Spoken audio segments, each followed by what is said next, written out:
Hello everyone, and welcome to my channel. Today, we delve into a chilling case that has captured the attention of millions worldwide. In November 2023, a shocking crime unfolded in Kazakhstan involving the former Minister of National Economy, 44-year-old Kwan Bishinbayev. He committed a heinous act against his 31-year-old wife, Sultanat Nukin Noa. In a desperate attempt, he tried to erase all evidence of his crime, hoping to dismiss the horrific act as a mere accident. However, the gravity of the situation quickly came to light, causing a massive uproar. The case stirred significant public interest, especially since the victim's family demanded a highly transparent trial. This demand ensured that the proceedings were followed not only in Kazakhstan but also around the globe. Interestingly, Bishinbayev was no stranger to legal troubles. A few years prior, he had been convicted for accepting bribes repeatedly and was sentenced to 10 years in prison. Yet, he was released after just 1 year, leading many to speculate that his wealth and connections might again help him evade severe punishment. The overwhelming consensus was clear. His guilt was undeniable. However, the real question remained about the severity of the punishment he would receive. To fully grasp the complexity of this case, it's essential to explore the tumultuous relationship between Bishinbayev and Sultanat, as well as their individual backgrounds. We must also consider the peculiarities of the trial and why Bishinbayev insisted on a jury trial. Kwan Valovich Bishinbayev was born on April 11, 1980, in the city of Jilorada, Kazakhstan during the era of the Kazakh SSR. He was the firstborn in a family where his father, Vakan Bishay, served as a deputy in the Milis of the Parliament's fifth convocation. His mother, Al-Nurlibova, was an entrepreneur who owned several large companies before his high-profile arrest. In response to his legal troubles in 2024, she quickly transferred her business assets to relatives, ensuring that the family retained their wealth. In 2018, when Bishinbayev faced a corruption charge, his mother took on the role of his public defender. Despite the prosecution's request for a 12-year sentence, she argued that such a sentence would destroy her son's psyche and future. Growing up, Bishinbayev shared his childhood with his younger sister, Arujin, born in 1984.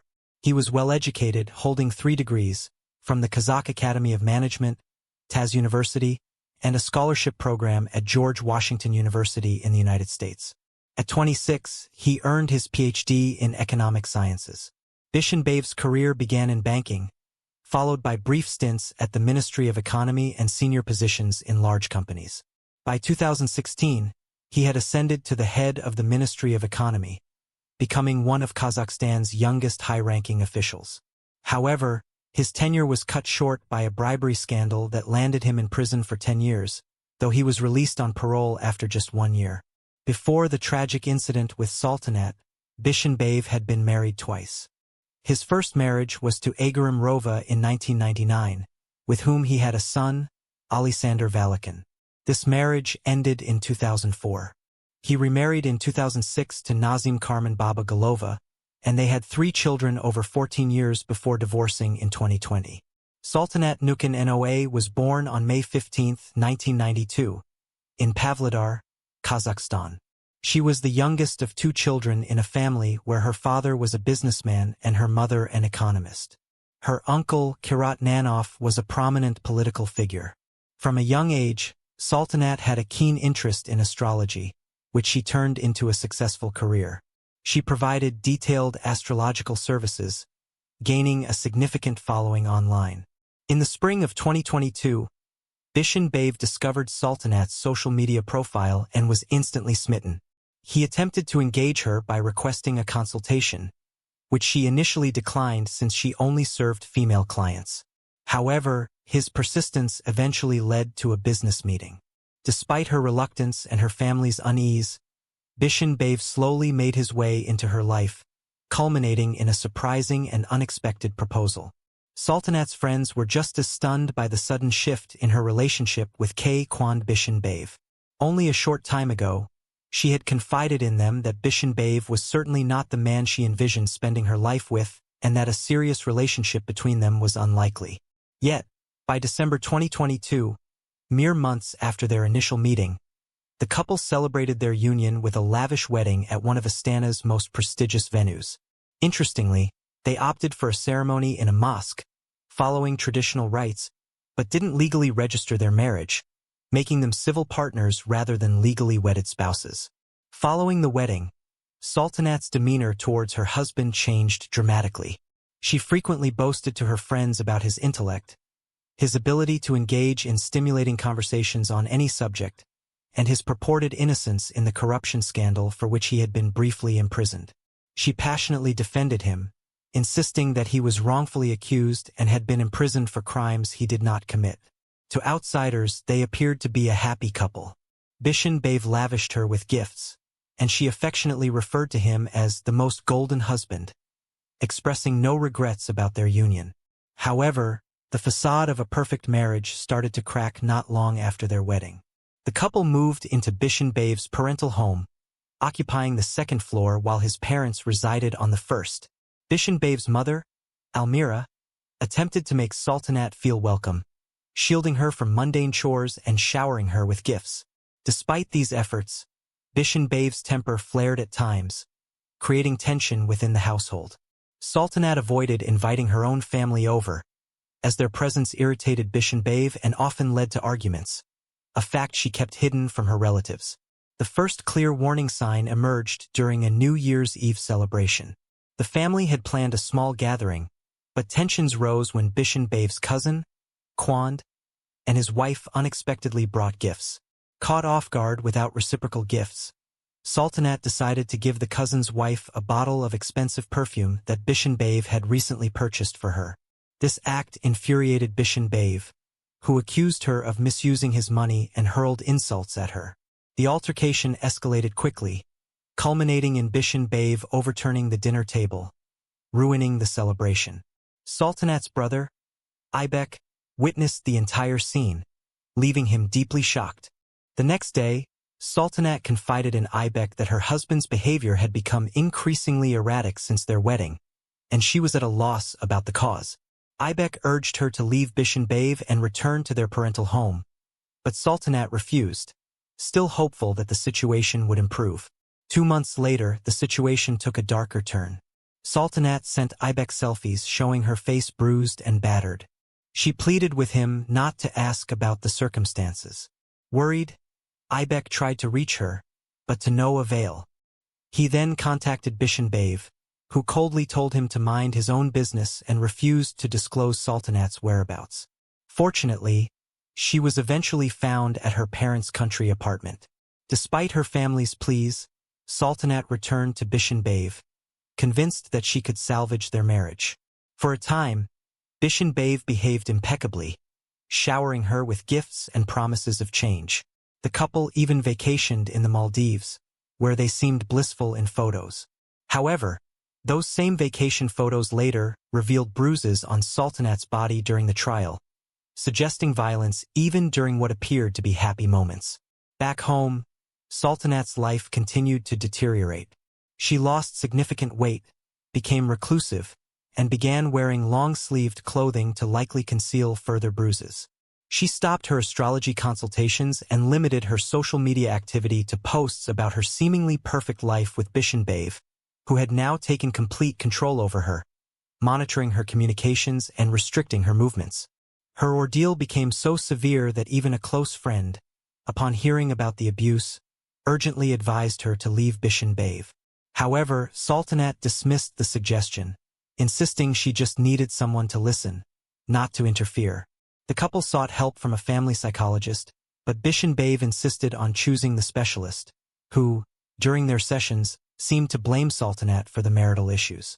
In the summer of 2023, Sultanat attempted to leave Bishan Bey and stayed with her parents temporarily. Yet, within a week, Bishan Bey persuaded her to return, promising yet another fresh start in a new environment and hinting at a future with children, which never materialized. In a desperate bid to escape Sultanat moved to a rented apartment in October with Aybek's help, but astonishingly, she returned to Bishan Bey and even underwent another marriage ceremony with him in a mosque. On November 5th, the couple hosted a dinner to celebrate their reunion, where Bishan Bey was exceptionally attentive and loving, convincing everyone of his renewed commitment. But just days later, the illusion of reconciliation shattered when Sultanat's brother received a frantic phone call questioning the alarming rumors spreading on social media. Ibek was confused when he received a phone call from a relative who, in a panicked voice, hinted at troubling news circulating on social media about his sister, Sultanat. He pressed for details, and soon, he was sent a link to a news article that chilled him to the bone. The headline screamed that the former Minister of Economy, Kwan Bishanbave, had murdered his young wife. This news hit Ibek hard, especially since just the day before, Sultanat had confided in him about her intentions to finally leave her husband. She had even asked if she could stay over at his place, and he had reassured her that she was welcome anytime, explaining where the spare keys were kept. However, Sultanat never arrived, and her phone had gone silent. Alarmed and desperate for answers, Ibek rushed to Sultanat's home, only to find it eerily empty. With no sign of either Sultanat or her husband and unable to reach them by phone, Ibek's worry escalated rapidly. He decided to head to the family restaurant where Sultanat was last known to have been. On his way there, his parents called, equally frightened by the news they had read, and Ibek could only promise to uncover the truth.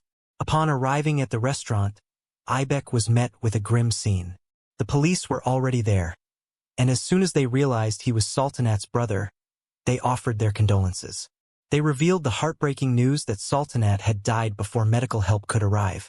Ibek was in disbelief, hoping it was all a terrible mistake, but the reality of his sister's death began to sink in.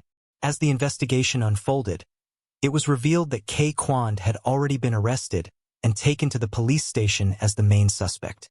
He vehemently denied any wrongdoing, dismissing the incident as a tragic accident and insisting he had been trying to help Sultanat. Bakan Banov, the restaurant owner and Kwan's brother, was also detained on suspicion of being an accomplice. Initially, Kwan's lawyer argued vehemently for his client's innocence, claiming there was no concrete evidence linking him to the crime. However, it soon became apparent that there had been a frantic attempt to destroy evidence. Kwan and his brother had tried to erase the restaurant's surveillance footage, both inside and outside. Thankfully, specialists were able to recover the video, and the contents were shocking to all who viewed them. The investigation into this harrowing case stretched over 4 months. Throughout, Kwan maintained his innocence, displaying a chilling confidence in his impunity. He faced charges of murder with particular cruelty. Forensic experts, upon examining Sultanat's body, noted that she had sustained severe and extensive injuries several hours before her death, indicating a prolonged and brutal assault.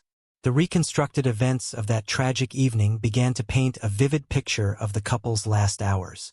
On November 8, 2023, the couple attended a concert by singer Dima Bilan, where they had a heated argument. Their friends, present at the concert, noticed the dispute but initially thought the couple was merely having a spirited discussion due to the loud music. However, the situation escalated, and the couple left abruptly without explaining their sudden departure. They continued their argument at the restaurant bow, locking themselves in one of the VIP cabins. Surveillance footage showed Kwan retrieving several bottles of alcohol and retreating with his wife to the booth. As they drank, Sultanat declared she could no longer stay in the marriage and intended to leave him. Enraged, Kwan began to shout, threaten, and physically assault her. Sultanat managed to call her brother, telling him she would come over because she had decided to leave her husband. The footage then captured Sultanat trying to leave the restaurant around midnight, but Kwan caught up with her, and their argument resumed. After about 15 minutes, he persuaded her to return inside. They argued again in the vestibule before isolating themselves once more, out of camera view. In the hallway, the camera recorded Sultanat attempting to maintain her distance, while Kwan aggressively grabbed at her, shaking her and pinning her against the wall. His lawyer later described these actions as mere stroking, in a grotesque minimization of the violence. Tragically, Sultanat sought refuge in the restroom, but Kwan kicked the door in. The injuries she sustained were consistent with being struck multiple times. He berated her, accusing her of living off his wealth. In a fit of rage, Sultanat removed her jewelry and clothes, which Kay Kwand claimed she did to show she needed nothing from him. However, another theory suggested he forced her to undress to humiliate her further. After she discarded her jewelry, he became even more violent, striking her repeatedly. Eventually, they left the restaurant, but not before Kay Kwand subjected her to further abuse witnessed by the surveillance system. He dragged her by the hair back to the VIP cabin, where he brutally ended her life, although at trial, he claimed she had accidentally injured herself. The aftermath was chilling. Kay Kwand, instead of seeking medical help, called a fortune teller to assess her condition. By the time he realized she was dead, it was too late. He and his brother then attempted to erase the CCTV footage to cover up the crime. During the trial, Bakan Banav argued he believed his brother's version of events and deleted the footage to protect Sultanat's honor, not realizing the true horror of what had occurred. As the law enforcement arrived, they arrested both brothers. Meanwhile, scrutiny also fell on Kay Kwand's ex-wife, Nazim Karman Baba Galova, who had defended him years before but swiftly divorced him after his release from prison, citing irreconcilable differences and a realization that she had outgrown the marriage. However, after her ex-husband was accused of the brutal murder of his new partner, Nazim gave a candid interview. She confessed that she believed her ex-husband was indeed capable of such a horrendous act. She revealed that throughout their 14-year marriage, which began to deteriorate after the birth of their second child in 2011, Kay Kwand Bishanbave had become increasingly aggressive, selfish, and narcissistic. He seemed to believe that he was the center of the universe, and his views and desires were paramount. Nazim explained that her husband's infidelity was rampant and hardly concealed, but it was only after his arrest in 2017, when investigators accessed his personal data, that she realized the full extent of his betrayals. His phone revealed numerous affairs with a revolving door of mistresses. Following his release by the Pardon Commission, his behavior escalated to new levels of violence and aggression. She recounted a terrifying incident where, during a trivial argument, he ripped a toilet lid off with his bare hands and hurled it at her. Luckily, she dodged it, but that moment crystallized her decision to end the marriage. Nazim believed that Kay Kwand had restrained his darker impulses around her because he knew she would not tolerate such behavior. However, he exploited and demeaned his mistresses, who lacked the power to resist him. In Sultanat's case, Nazim thought that Kay Kwand had deliberately tested her boundaries and patience until he was confident that she would neither leave nor expose him, revealing his true nature as a calculated sadist. The trial began in March 2024, and from the outset, it was clear it would be complex. Sultanat's family demanded a highly transparent trial, fearing Kay Kwand would use his wealth and connections to influence witnesses and the judiciary to escape severe punishment. Conversely, Kay Kwand pushed for a jury trial, believing this would decrease his chances of receiving a life sentence. The court obliged, selecting 12 jurors in total, including 2 alternates, alongside the presiding judge. Throughout the trial, Kay Kwand maintained his innocence regarding the charge of premeditated murder with particular cruelty. He portrayed the incident as a tragic accident, a result of a heated moment where he claimed Sultanat provoked and attacked him. However, video surveillance contradicted his version, clearly showing his aggressive and violent actions towards Sultanat. Initially, prosecutors charged him with domestic violence, which, under Kazakhstan's lenient laws at the time, carried a lighter sentence. This led to public outcry and condemnation, particularly from Sultanat's family. Her mother expressed her grief in court, stating she wasn't even allowed to say goodbye to her daughter due to the severe injuries. Amidst the backlash, new legislation was passed in April 2024 to toughen penalties for domestic violence in Kazakhstan. During the trial, Kay Kwand also attempted to manipulate his brother, Bakan Banav, into providing false testimony to mitigate his own guilt. However, Banav sought court protection against this manipulation and cooperated with the investigation. Kay Kwand continued to tarnish Sultanat's reputation, describing her as an unstable alcoholic who instigated conflicts and was responsible for her injuries, which he absurdly claimed were self-inflicted or the result of resuscitation attempts. In a dramatic twist during the 9th hearing, Kay Kwon and his lawyer demanded the recusal of the presiding judge, accusing her of bias, but the motion was denied, and she continued overseeing the trial. On May 13, 2024, the court found Kay Kwon guilty of inflicting grievous bodily harm, torture, and the murder of Sultanat, sentencing him to a total of 24 years in prison after combining the sentences for murder and related charges. Bakan Banov received a 4-year sentence for his role in covering up the crime, taking into account his lack of prior offenses, his repentance, and his cooperation with the authorities. Sultanat's family was left dissatisfied with the verdict. Her father had hoped for a life sentence, and anything less felt like a miscarriage of justice to him. Her brother, Ibek, felt that the 24-year sentence was effectively a life sentence for the 44-year-old Kay Kwon, but acknowledged the deep injustice felt by the family.